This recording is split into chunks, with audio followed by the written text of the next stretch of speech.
Welcome to Standard Chartered Money Insights, a podcast series by Standard Chartered Bank that brings you market views and insights on the go. Good morning all. Welcome to Cut to the Chase. This is Daniel Lam here. Well, over the last week, I have made peace with a few people that I've been in conflict with this year from chess competitions. I think it's always helpful to one's well-being that conflicts get resolved. You will have a more peaceful state of mind and you will enjoy the clarity of things. Indeed, if you look at the financial markets, we may be starting to see more clarity, finally, for this year. The US CPI data and the PPI figures last week came in below expectations, which soothed investors' concerns to a great extent. Now this week, the focus will be firmly on how the consumers are holding up, with China retail figures coming out today and US figures coming out this Wednesday. So will the tightening central bank policies hurt the demand side of things? That's the question that investors would like to observe from this data. Also, watch out for more geopolitical developments as a group of US lawmakers arrived in Taiwan this Sunday, just days after Pelosi's visit there.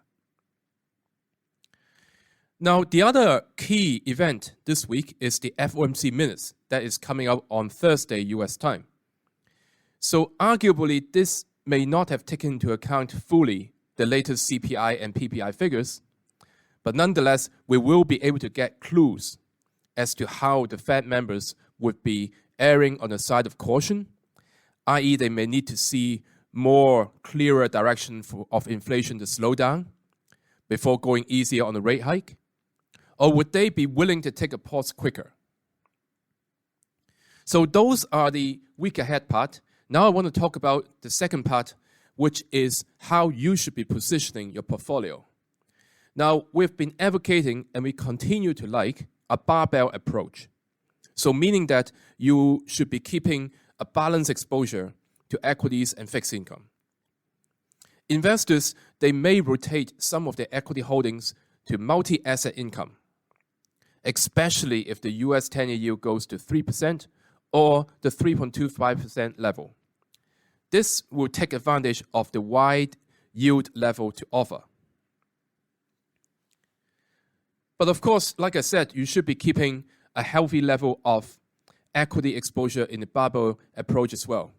So in terms of equities, I would like to plan something that is interesting for you as an investment idea. These are global financial stocks. So imagine that if you do get a narrative of inflation slowing further, and growth and earnings continue to hold up, or even just beating non-demanding levels, you may start to see the yield curve steepening again. So yield curve steepening is a very potentially favorable narrative that may start to develop for financial stocks. Financial stocks, as you know, can benefit from improving interest margin, where they typically borrow short-term and lend money out long-term. So steepening yield curve helps. And also, if you look at the latest US earnings season, trading revenues have been very healthy due to good activities in the financials markets. And if you look at, say, the S&P 500 Financials Index, it actually broke above key resistance last week. As a reminder, our house view is overweight global financial sector, so do take a look at that. That's all from me today. As always, if you enjoy this podcast, please do not forget to rate and like it.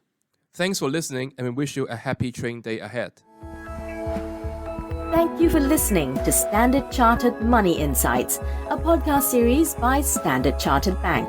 For more details on the latest market insights, subscribe to Standard Chartered Money Insights.